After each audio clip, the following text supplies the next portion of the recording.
at handang ipaglaban ang nag-iisang Rodrigo Roa Duterte!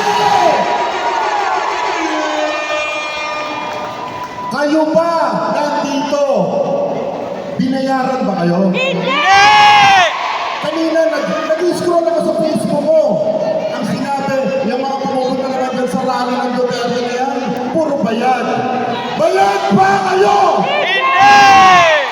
Iparinig nyo sa kanila, binayaran ba kayo? Hindi! Hindi kami bayad. Hindi kami bayad! Hindi kami bayad! Hindi kami bayad! Out music. Palakpakan! May nagsabi pa, puro hakot, puro bayad. Pero sa nakita ko ngayon, walang binayaran dito! Walang binayaran dito! Alam nyo, ang pinakamahal na nabayaran na yung araw na ito, ang puso natin. Yung puso nyo sumisigaw! Sumisigaw na dapat mapaligyan ng Pilipinas si Duterte! Yeah! Duterte! Duterte! Duterte! Duterte! Ibalik sa Pinas si Duterte! Ibalik sa Pinas si Duterte! Ibalik sa Pinas si Duterte! Ibalik nyo sa Pinas si Duterte! Mahal ng Pilipinas si Duterte! Mahal ng Pilipinas si Duterte! Mahal ng Pilipinas si Duterte! Luzon, Visayas at Mindanao. Isa lang ang aming sinisigaw. Mahal ng Pilipino si Duterte! Mahal ng Pilipino si Duterte! Maraming salamat. Again, ako po si DJ Koki. Makikita ko para sa inyo lahat. Itaas ang mga kamay! Lahat ng mga vloggers na nandito, ipakita nyo lahat sa kanila kung gaano kataas ang ating mga kamay. Everybody now! Ngayon, papakilala ko, nakita nyo kanina yung kanta. Nung, ano yan? Anong kanta yun? Yung tungkol para kay Bigong, di ba? Ito po yung totoong kumanta nun. Gusto mo lahat, ladies and gentlemen, palakpakan nyo si Mike. Palakpakan!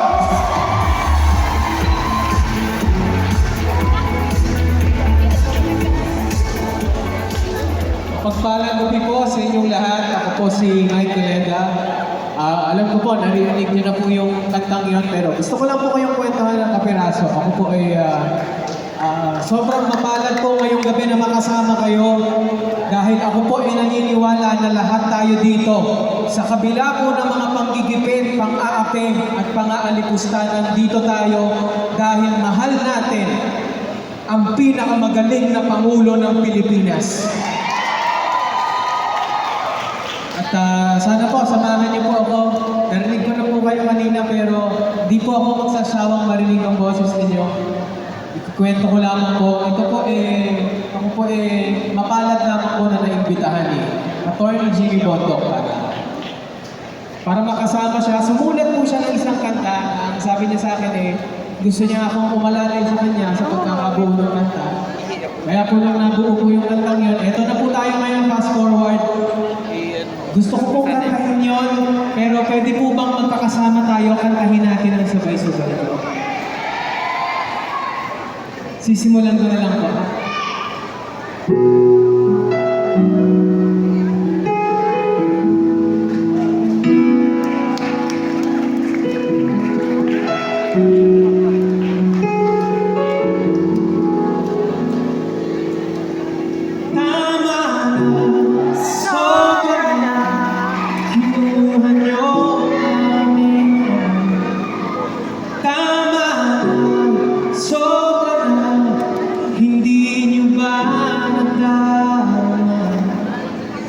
Si Digong ay naglingkod lang ng tapat.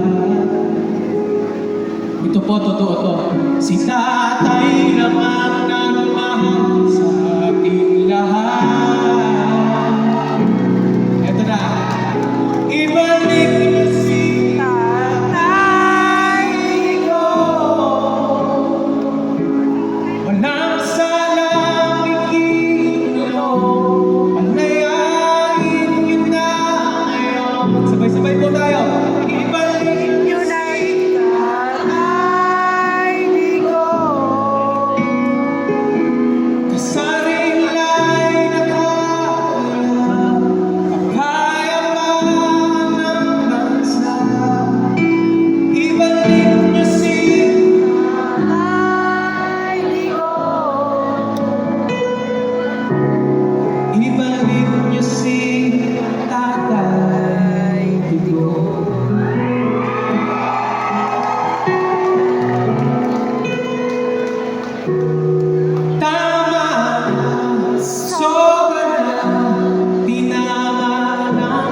ay naglingkod ng nangangamba.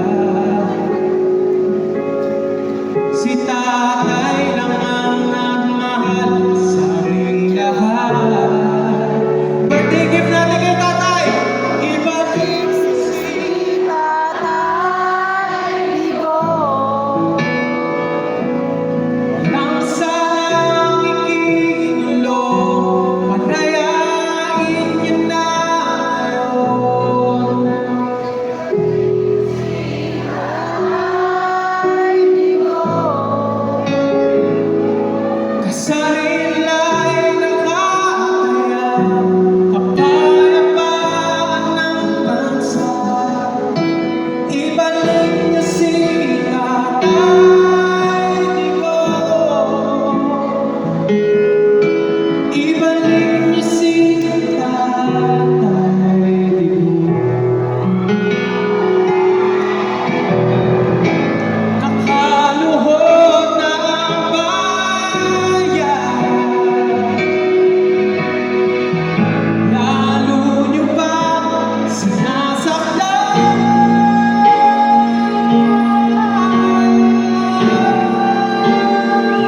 Sabay-sabay tayo! Ibalik niyo si Tatay Digo.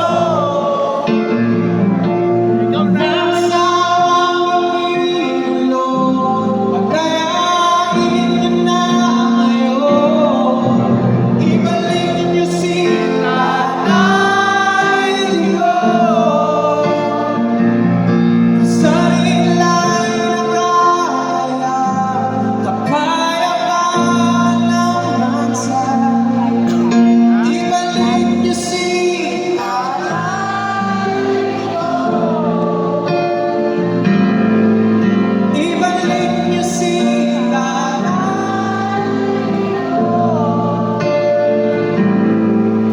Ibalik niyo si Tatay Digo. Ibalik niyo si Tatay Digo.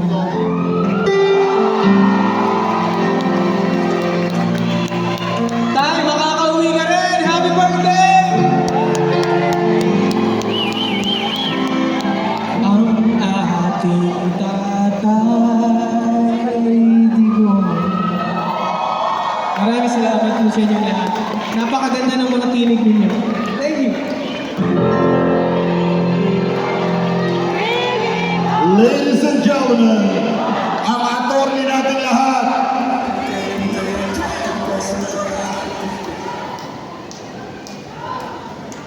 Here comes attorney Jimmy Bonto. Tapos na yan.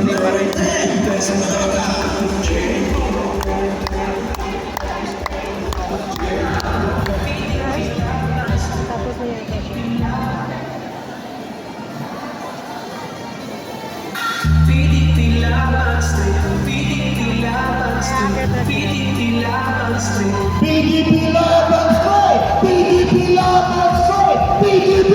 PDP! Come on everybody! Say PDP!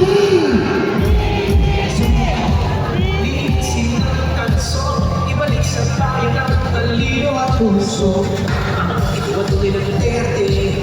Pumili siya ng 9. 9 may asin, totoong pagsisilbi.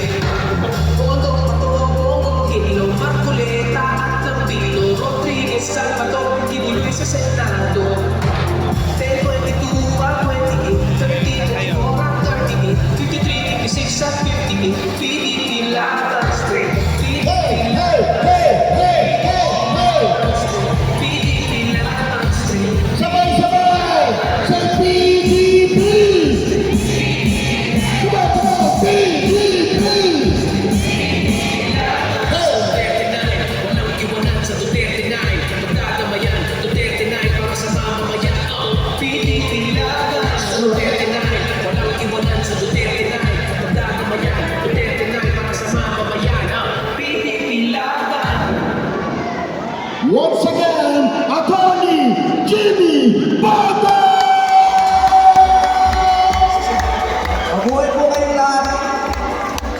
Ako po ay dapat magsasalita na.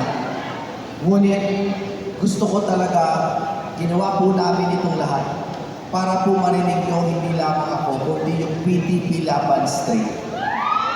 At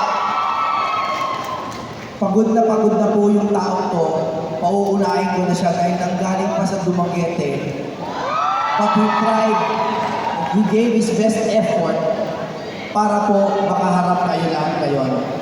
Kilala niyo kung ako po, merong Team Suka, di ba? Meron din Team Hopia. Kilala niyo naman yung Team Hopia.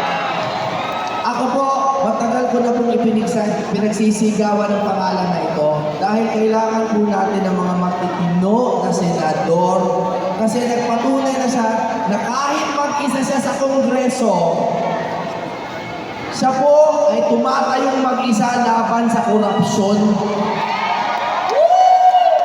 Kaya pauunahin ko na po.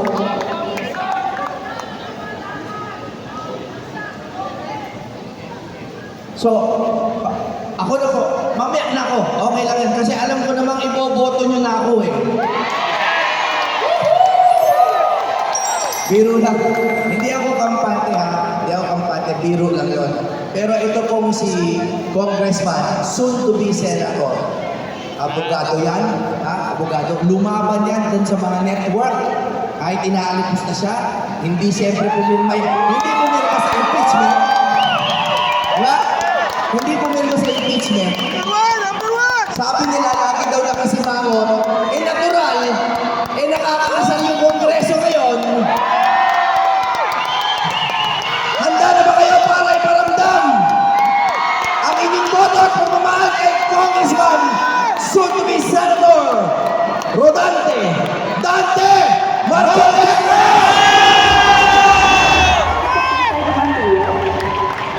Buti lang mabuksa sa ang tumang. Ano ba ba dito, kuya? Anong oras na?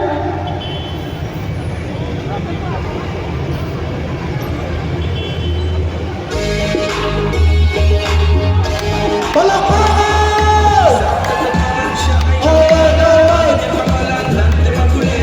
Pinipili, makakabuti para sa mas nakararami. Katotohanan ang sinasabi, magulit na laban sa mga mapapili.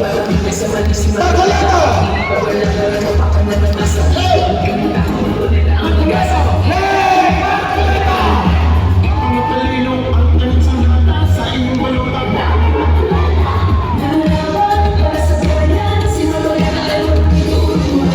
Kampante, kay Dante, sa Senado siya ay kailangan. Marcoleta! Sabay! Sa Senado, ulit sa iyong pagsasabisyo, palalagot ang mga mapamaguso. Mahal ko lang sa Senado, di ka pagkili sa mag-isip ako. Marcoleta! Marcoleta! Marcoleta! Marcoleta! Huwag ka magkakapagulay na ang pag-asa. Hey, Marcoleta! Sabay-sabay! Marcoleta!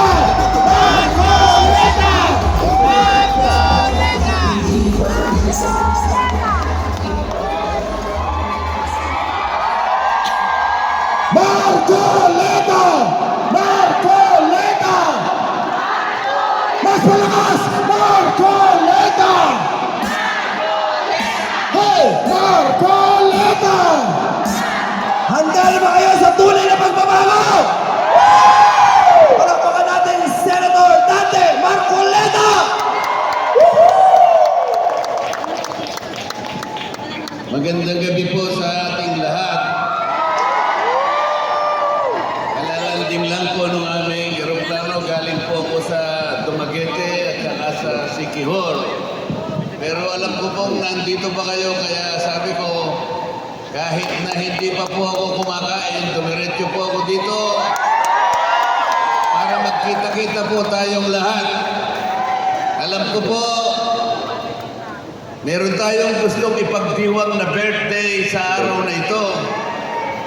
Ngunit, hindi natin masasabi na happy birthday sapagkat Alam ko ang marami sa inyo, kung hindi man lahat, labis ang kalungkutan na dinadala sa inyong puso, kung hindi man galit, sapagkat ang ginawa nila kay Tatay Digong ay hindi nakasalig sa lahat ng prosesong legal.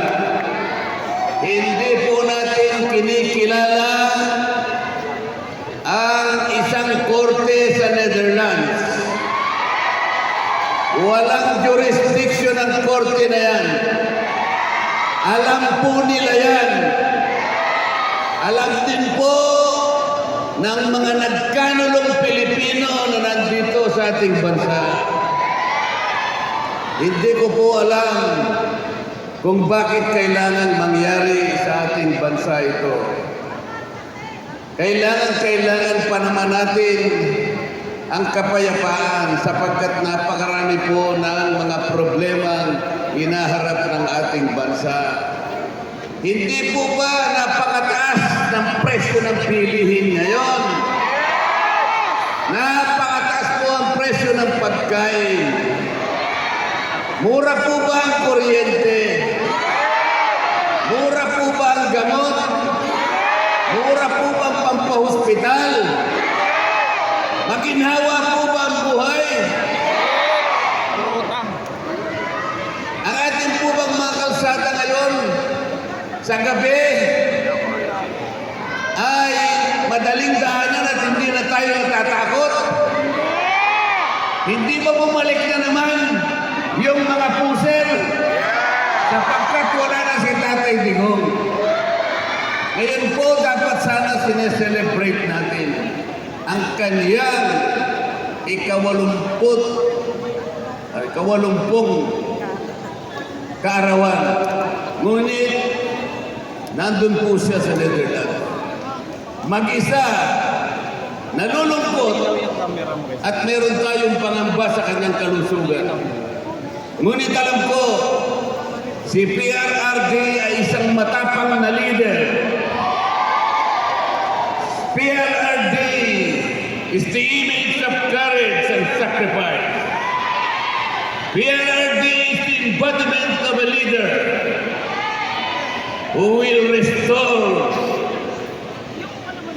the vestige, who will restore the majesty and the rectitude of our laws.